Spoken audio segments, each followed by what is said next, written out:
오늘 하나님께서 우리에게 주신 말씀은 마태복음 18장 1절부터 9절까지 말씀입니다. 우리 1절씩 한 절씩 교독하시고 마지막 9절은 한 목소리로 함께 합독하겠습니다.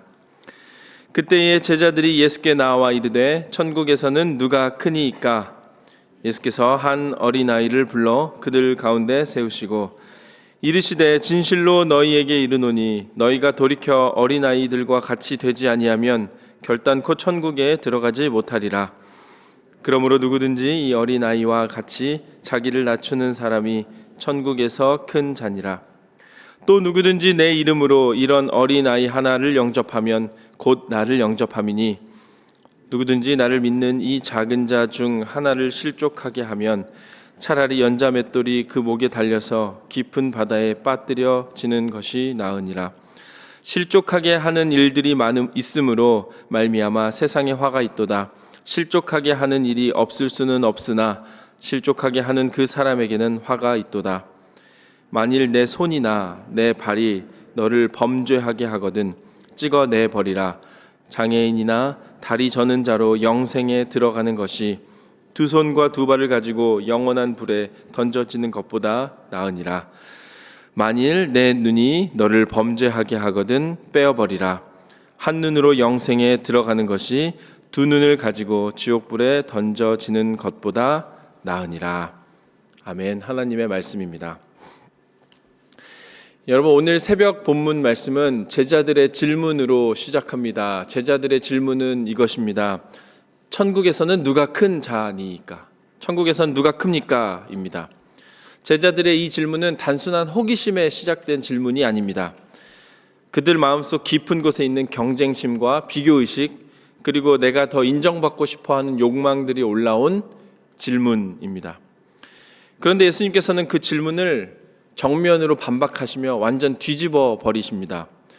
주님은 누가 큰 자냐라는 제자들의 질문에 그것을 설명하기 이전에 천국에 들어가려면 어떻게 해야 한다라고 말씀하십니다.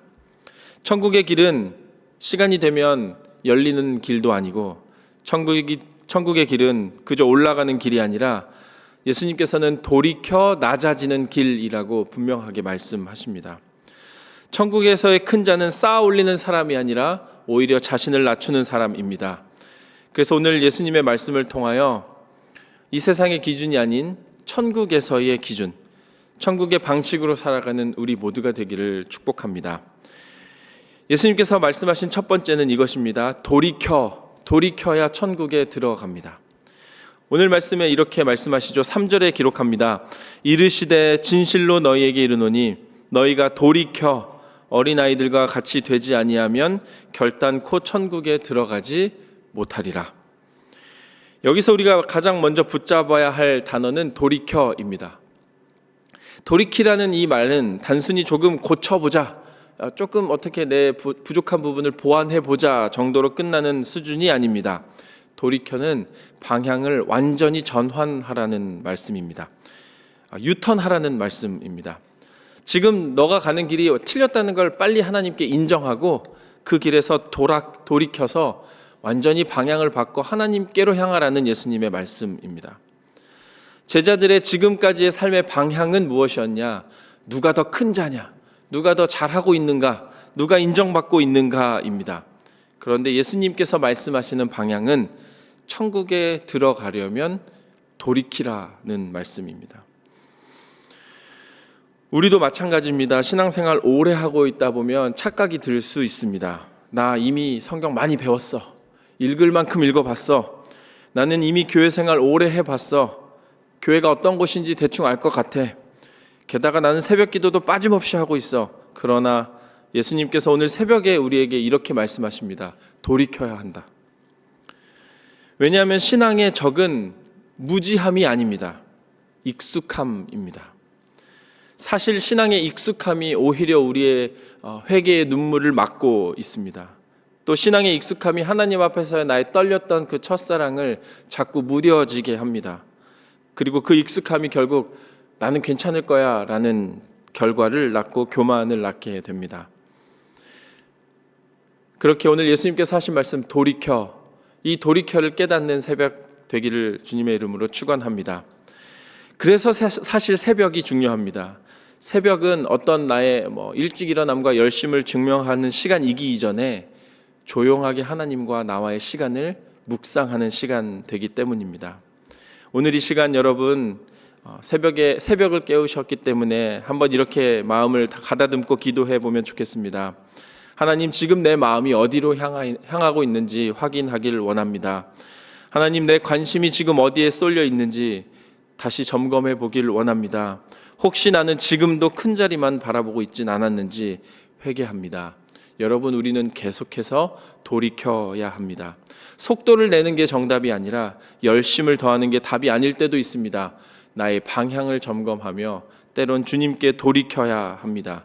이것이 오늘 예수님께서 제자들의 질문에 주신 첫 번째 대답입니다. 두 번째 대답은 자기를 낮추는 자가 천국에서 크다는 것입니다. 자기를 낮추어라. 이어서 예수님을 말씀하십니다. 마태복음 18장 4절, 그러므로 누구든지 이 어린아이와 같이 자기를 낮추는 사람이 천국에서 큰 자니라. 세상은 큰 자가 되려면 높아지라고 합니다. 뭔가 더 쌓으라고 합니다. 더 가지고 더 인정받고 더 너의 영향력을 넓히라고 말하는 것이 이 세상의 방법입니다. 그런데 예수님은 전혀 다른 공식을 오늘 새벽 우리에게 주십니다. 천국의 공식입니다. 천국에서 큰 자는 자기를 낮추는 자입니다. 여기서 낮춘다는 것은 자기 비하하라는 말이 아닙니다. 저는 아무것도 아닙니다 이러면서 우울해지라는 말씀이 아닙니다. 성경이 말하는 낮춤은 내가 하나님 앞에서 아무것도 아님을 인정하라는 말씀입니다. 그리고 나의 모든 삶의 주도권을 하나님께 온전히 맡겨버리는 것을 말씀드리는 겁니다. 내가 옳다는 것을 내려놓고 하나님이 옳습니다. 내가 선택하는 것, 내 체면을 때론 내려놓고 주님 뜻이 이루어지게 하옵소서. 이렇게 구하는 모습이 주님이 말씀하시는 낮춤, 낮아짐입니다. 여러분, 우리가 어른으로서 살아가고 있는데 그런 우리의 삶에는 내가 책임져야 할 자리들이 많이 있을 것입니다. 가정에서, 직장에서, 또 교회에서 맡은 직책들이 내가 책임져야 할 부분들이 점점 늘어날 것입니다. 그래서 어느 순간 내가 판단하고 내가 결정해야 한다라는 그런 마음이 강해지고, 그 마음이 강해지면 어느 순간부터는 내 말이 무조건 맞다라는 마음으로 굳어질 수 있습니다. 그런데 예수님께서는 말씀하신 것입니다. 천국의 큰 자는 말을 이기는 사람이 아니고 체면을 지키는 사람도 아니고 내 말이 옳다 우기는 사람이 아니라 먼저 낮아질 줄 아는 사람이라는 것입니다. 오늘 하루 우리의 크고 싶어하는 마음이 어디에서 드러날까요? 가정에서 말다툼을 한다든지, 끝까지 내 말이 우긴다고 맞다고 우길 때라든지, 교회에서 섬기면서도 인정받지 못하면 서운해한다든지, 누군가 내 마음을 몰라주면 상처받고 멀어진다든지, 그 순간 예수님께서 여전히 말씀하십니다. 먼저 낮아지는 사람이 되어야 한다. 그렇게 이 말씀을 마음에 새기고 오늘 새벽 우리가 이렇게 기도해 보면 좋겠습니다. 주님, 오늘 내 자존심 십자가 앞에 내려놓게 하옵소서. 내가 옳다고 우기는 것이 아니라 주님의 뜻이 옳다고 인정하는 하루 되게 하옵소서. 내가 높아지는 것이 아니라 예수님을 높이는 삶 되게 하옵소서. 이 기도 제목이 오늘 우리 삶에 충만하기를 소망합니다. 세 번째, 예수님께서 말씀하시는 것은 이것입니다. 낮아짐의 결과에 대해서 말씀하시는데 이것은 작은 자를 살리는 삶으로 드러난다는 것입니다. 예수님은 낮아짐을 그냥 마음속으로 결심하고 끝나라고 하지 않습니다. 5절에서 이렇게 얘기하십니다. 또 누구든지 내 이름으로 이런 어린아이 하나를 영접하면 곧 나를 영접함이니. 자신을 낮추는 사람에게 드러나는 열매가 무엇이냐면 작은 자를 영접하는 것입니다. 여기서 오늘 어린아이는 단지 나이 어린 아이만을 말하는 것이 아니라 내 주변에 약한 자, 연약한 이웃, 상처받기 쉬운 사람, 믿음이 작은 사람, 보호가 필요한 자를 포함하고 있습니다. 여러분, 우리의 신앙이 깊어지면 깊어질수록 우리는 강해져야 합니다. 그런데 강해져야만 할 것이 아니라 때론 더 부드러워져야 합니다. 더 낮아진 사람은 때론 민감하게 내 주변에 어느 누군가 불편하거나 불안해하고 있지 않은가, 내 주변에 누가 힘들어하고 있진 않은가 돌아볼 줄 알아야 하고, 그리고 그 작은 자 한 사람을 예수님 대하듯 대하는 것이 필요하다는 말씀입니다. 그런데 이어서 6절에 예수님께서 아주 무서운 경고를 덧붙이고 계십니다. 작은 자 하나를 실족하게 하는 죄를 결코 가볍게 여기지 않다는 말씀입니다. 이것은 오늘 우리에게 주시는 분명한 메시지입니다. 특별히 우리가 믿음 생활하는 교회는 죄인들의 모임이고, 교회를 통하여 그 죄인들이 하나님과 함께 다시 새 생명을 얻는 살아나는 곳이어야 합니다.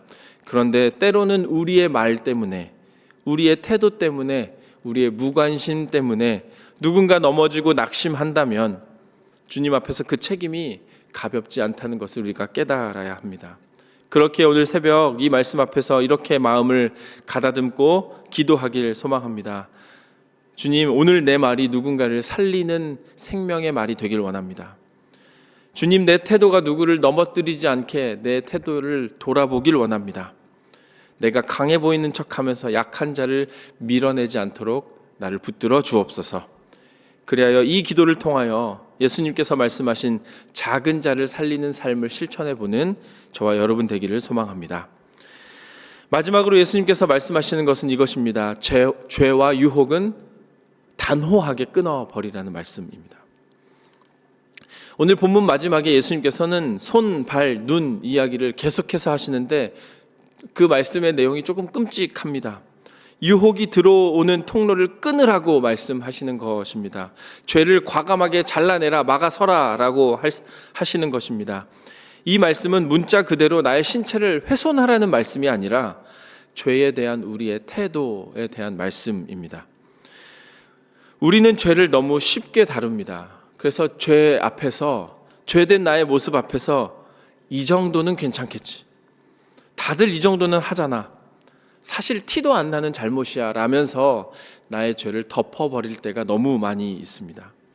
그런데 오늘 예수님은 단호하게 끊어라 라고 말씀하시는 것입니다. 여러분, 우리가 끊어야 할 것이 무엇일까요? 내 마음속에 비교하는 마음, 내 속에 인정받고 싶어하는 욕망들, 내 속에 자존심, 분노와 냉소함, 정욕과 탐심, 게으름과 핑계 등등 많이 있습니다. 천국의 백성은 죄를 조절하는 사람이 아니라 죄를 끊어내는 사람입니다. 그런데 그 끊어냄은 내 힘만으로 되지 않음을 빨리 인정해야 합니다. 그래서 우리가 새벽에 성령님의 도우심을 구해야 할 것입니다. 성령님의 도우심으로 내 앞에 그 죄악을 사소한 것일지라도 단호히 끊어내는 우리 모두가 되기를 주님의 이름으로 축원합니다. 말씀을 정리하겠습니다. 오늘 마태복음 18장을 통해 살펴본 4가지를 우리 오늘 하루 반드시 기억해 보면 좋겠습니다. 첫 번째, 돌이키면 좋겠습니다. 방향을 바꾸시길 소망합니다. 둘째로, 내 자신을 낮추기를 바랍니다. 나의 모든 삶의 주도권을 하나님께 온전히 올려드리는 우리 되길 바랍니다. 그리고 낮아짐의 열매로 내 주변의 작은 자를 기억하고 그들을 살리는 우리가 되면 좋겠습니다.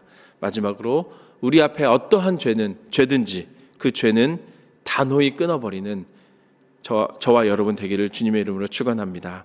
그리하여 세상 방식으로 커가는 하루가 아니라 천국 방식으로 낮아지는 하루 되는 우리 모든 초대교회 성도들 되기를 주님의 이름으로 간절히 축원합니다. 아멘.